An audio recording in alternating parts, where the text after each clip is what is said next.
Bonsoir, bienvenue dans le débat de France 24, un débat auquel vous pouvez participer via les réseaux sociaux.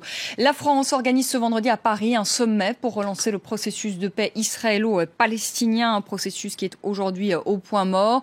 Des représentants d'une vingtaine de pays feront le déplacement, dont le chef de la diplomatie américaine John Kerry. Tout le monde vient, sauf les principaux intéressés, c'est-à-dire les Israéliens et les Palestiniens. Ils seront absents. Alors que peut-on attendre de ce sommet ?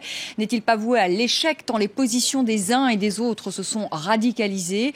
Eh bien, on va en parler ce soir avec nos invités, avec vous, Marc Attali. Bonsoir. Bonsoir. Vous êtes ministre plénipotentiaire de l'ambassade d'Israël en France. Avec nous en plateau à Paris, Ronnie Broman. Bonsoir. Vous êtes professeur de relations internationales à l'université de Manchester. On attend d'une minute à l'autre Romain Nadal, qui est le porte-parole du ministère français des Affaires étrangères. Et puis nous sommes en direct de Ramallah avec vous, Fadi Katan. Bonsoir. Vous êtes analyste politique et vous êtes également porte-parole de l'Initiative nationale palestinienne, qui est un parti politique palestinien qui est dirigé par le docteur Mustapha Barghouti. Avant de commencer ce débat, eh bien on va tout de suite écouter, si vous le voulez bien, le Premier ministre israélien Benyamin Netanyahou, qui a réagi à cette initiative française à laquelle, je le rappelle, il ne participera pas. Benyamin Netanyahou. La paix ne s'obtient pas à l'aide de conférences internationales, dans le style des Nations Unies.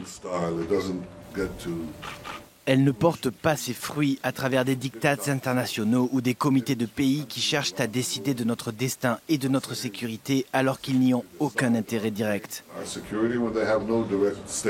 Marc Attali, c'est encore une initiative pour rien, la énième ? Les oppositions israéliennes sont connues. Israël soutient les négociations directes comme le seul chemin, le seul moyen pour relancer le processus de paix. Et nous pensons que passer à travers des conférences internationales, ce n'est pas le moyen pour lequel on peut aboutir à la relance des négociations directes. Vous avez été invité ? Vous avez été invité ? Non, nous n'avons pas été invités. D'accord, donc vous ne décidez pas d'y aller, vous n'avez pas décliné une invitation. En fait, vous n'avez pas été invité du tout. On n'a pas été invité et je répète que nos positions sont connues. S'il y a vraiment une volonté de relancer les négociations, c'est uniquement à travers les négociations directes. Je suis posé la question à Romain Nadal, les Israéliens n'ont pas été invités. Ni les Israéliens ni les Palestiniens. Pour une raison simple, c'est qu'aujourd'hui, il y a un blocage, il n'y a pas de négociation directe. Et l'objectif de cette initiative, c'est de mobiliser la communauté internationale pour recréer la confiance entre les Israéliens et les Palestiniens. Nous ne les avons pas invités, mais nous les avons consultés et informés. Jean-Marc Ayrault, Manuel Valls se sont rendus en Israël et dans les territoires palestiniens. Nous avons un dialogue constant avec les autorités israéliennes comme palestiniennes. Donc ça n'est pas une initiative qui se fait dans leur dos. C'est pas une initiative cachée, dissimulée. C'est une initiative destinée à mobiliser la communauté internationale, une initiative lucide sur nos capacités à réamorcer le dialogue. Nous savons que c'est très difficile, nous ne sommes pas naïfs, nous ne surestimons pas nos capacités, nous ne sous-estimons pas la difficulté, mais nous pensons qu'il ne faut pas attendre qu'il y ait de la violence, qu'il y ait une explosion de violence comme il y a 2 ans à Gaza pour reprendre un processus diplomatique. Nous pensons qu'il faut mobiliser la communauté internationale, qu'il faut remettre la nécessité de la paix au Proche-Orient en tête de l'agenda international. Et c'est pour ça que nous avons engagé... Il y a une volonté, mais alors les Israéliens, eux, ils ne sont pas très optimistes. Hein. C'est même pas qu'ils ne sont pas très optimistes, c'est qu'ils estiment que ce sommet est voué à l'échec. Alors vous ne l'avez pas dit d'une manière aussi virulente que le ministre israélien des Affaires étrangères, qui lui, très clairement, dit ce soir, ça nous parvient à l'instant, que l'initiative française de paix échouera. Pas très optimiste, le ministre israélien des Affaires étrangères. Fadi Katan, est-ce que vous y croyez un peu plus à ce sommet, vous qui êtes à Ramallah? Bien sûr, vous savez, la position officielle palestinienne, c'est de soutenir cette initiative française. Nous sommes au point mort. Nous sommes au point mort. Les négociations bilatérales n'ont mené à rien sur le terrain, sauf au fait que le nombre de colonies israéliennes en Cisjordanie ont été quadruplé. Après la déclaration de M. Netanyahou qui dit les Nations Unies et autres décisions internationales ne devraient pas être imposées, Je tiens à rappeler quand même au monde qu'Israël a été créé par une décision des Nations Unies en 1948. Donc, le rôle de la communauté internationale est essentiel dans ce conflit israélo-palestinien. Nous négocions depuis Oslo. Et Oslo a déjà été le produit de négociations sous l'influence internationale et la présence internationale.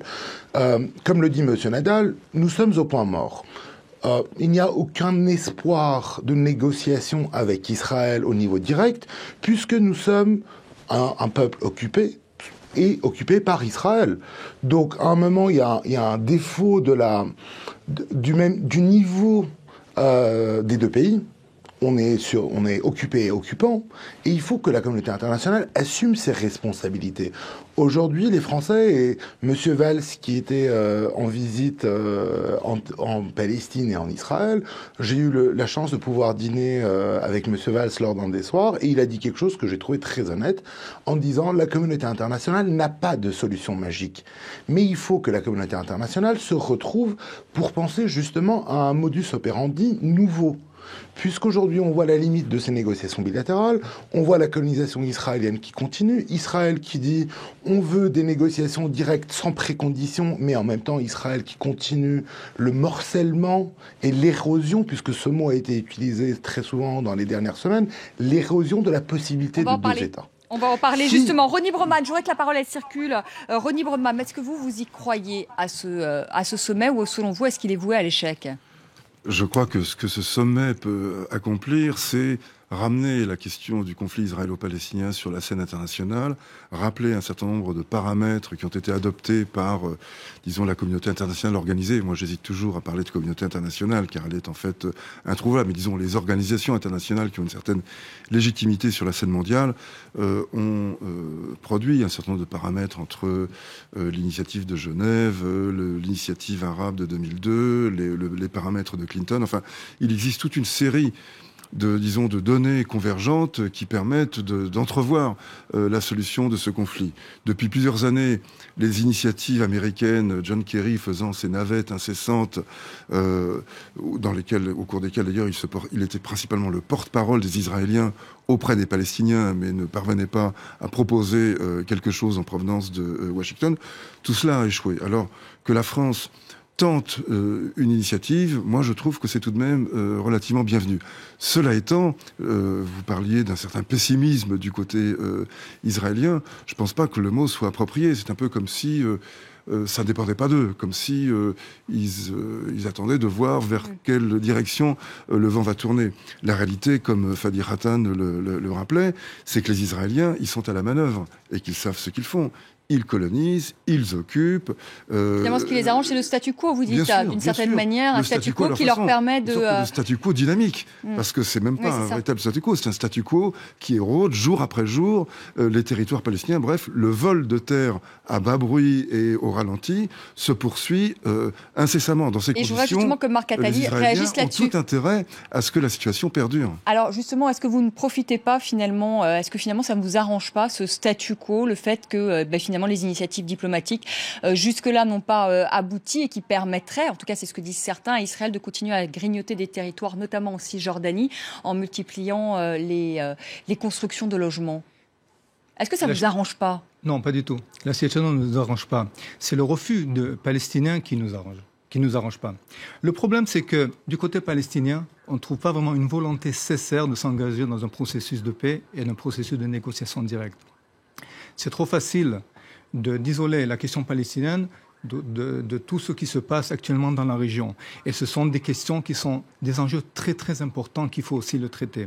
S'il y a vraiment une véritable volonté de reprendre les négociations, alors pourquoi Mahmoud Abbas n'accepte pas la proposition de M. Netanyahou, qui lui a fait appel depuis plusieurs mois de reprendre les négociations sans conditions préalables. Même si les problèmes sont compliqués, tout sera sur la table. On peut négocier de tout. On peut négocier des implantations, on peut négocier le problème des frontières, on peut négocier le problème de Jérusalem. Tout doit être mis sur la table.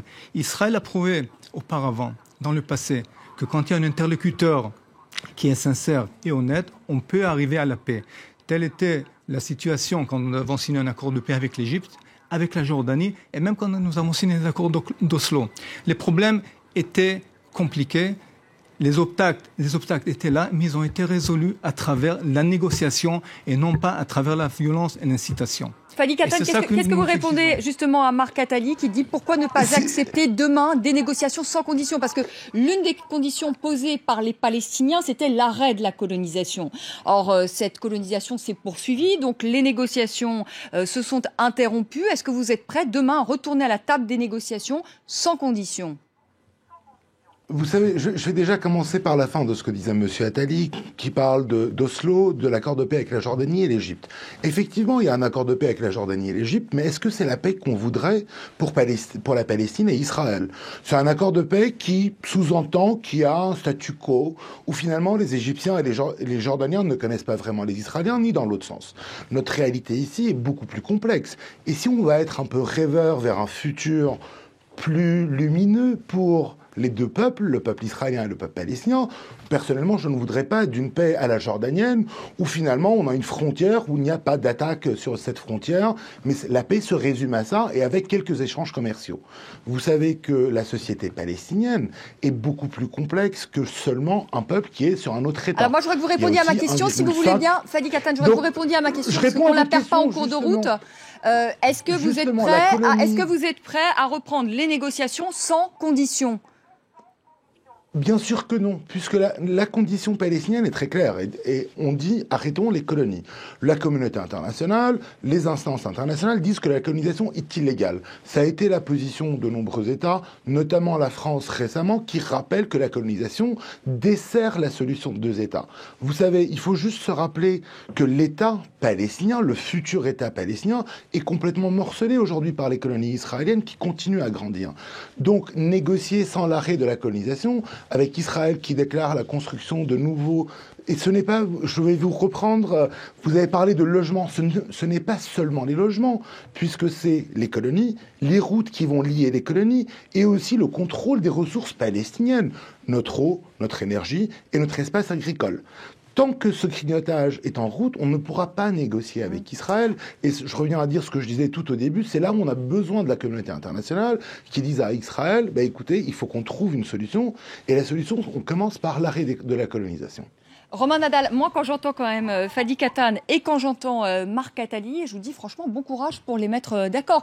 Parce que Marc Attali, il dit, nous on est d'accord pour reprendre les négociations sans condition, et vous venez d'entendre Fadi Katan qui dit, nous c'en est hors de question. Comment vous allez arriver à les mettre à la table des négociations alors qu'ils sont vraiment aux antipodes? Bien voilà, vous avez résumé la situation. On est aujourd'hui dans une impasse, dans une situation de blocage. Mais qu'est-ce qui pourrait changer la donne? Qu'est-ce qui demain pourrait faire que ça change la donne? Bien précisément, l'objectif que nous poursuivons à travers cette initiative, c'est de recréer la confiance. C'est de dire aux Israéliens et aux Palestiniens, nous sommes prêts à vous aider, à vous remettre autour d'une table et à vous apporter un certain nombre de garanties en matière économique, en matière de sécurité, en matière de reconnaissance, en matière de rapprochement entre les deux peuples. Et c'est un processus.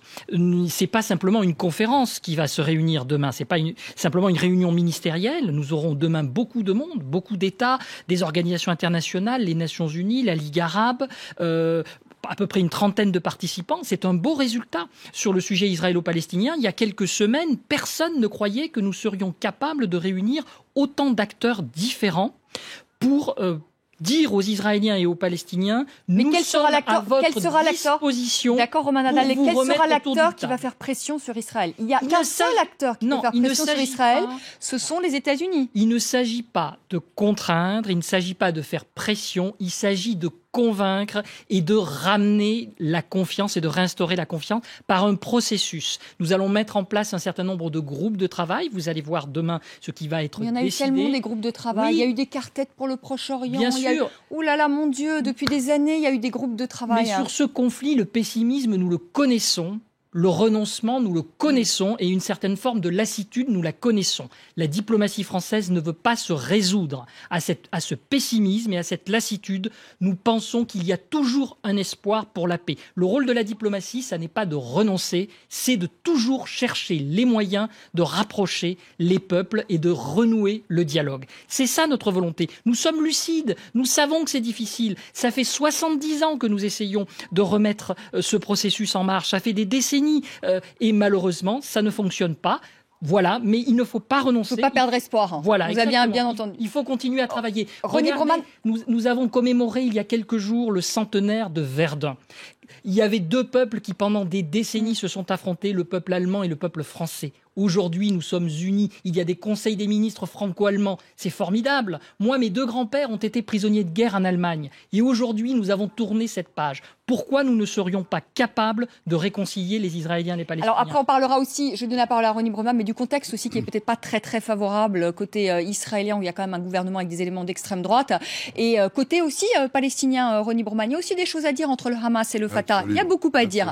Peut-être que le contexte n'est pas très bon. On va en parler dans un instant, mais je voudrais quand même vous faire réagir justement sur le fait de la pression. Est-ce qu'aujourd'hui, finalement, ce qui pourrait changer la donne, est-ce que c'est pas un État, et en l'occurrence les États-Unis, qui sont peut-être les seuls à peut-être pouvoir modifier la donne en faisant pression sur Israël ? Je ne crois pas. Non ? Les États-Unis, à mon avis, sont hors jeu pour très longtemps. D'une part parce que les échecs successifs, répétés de John Kerry ou d'autres médiateurs américains qui parfois ont été carrément humiliés publiquement. Je vous rappelle le discours aussi de Netanyahou au Congrès au moment de l'affaire iranienne, où il s'est publiquement gaussé du président de l'État à l'intérieur duquel il s'exprimait.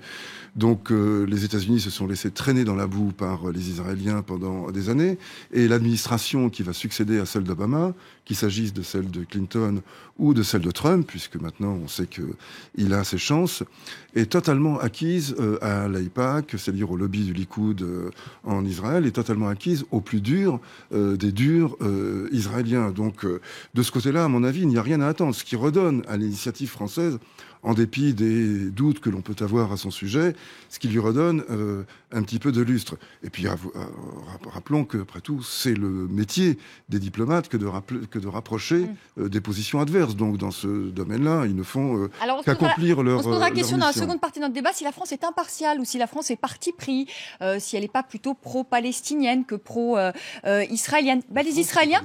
Mais je poserai la question. En tout cas, c'est ce que pensent en tout cas les Israéliens. Ils trouvent que la France est un peu parti pris. Voilà, on aura toute l'occasion d'en parler dans la seconde partie du débat. Tout de suite.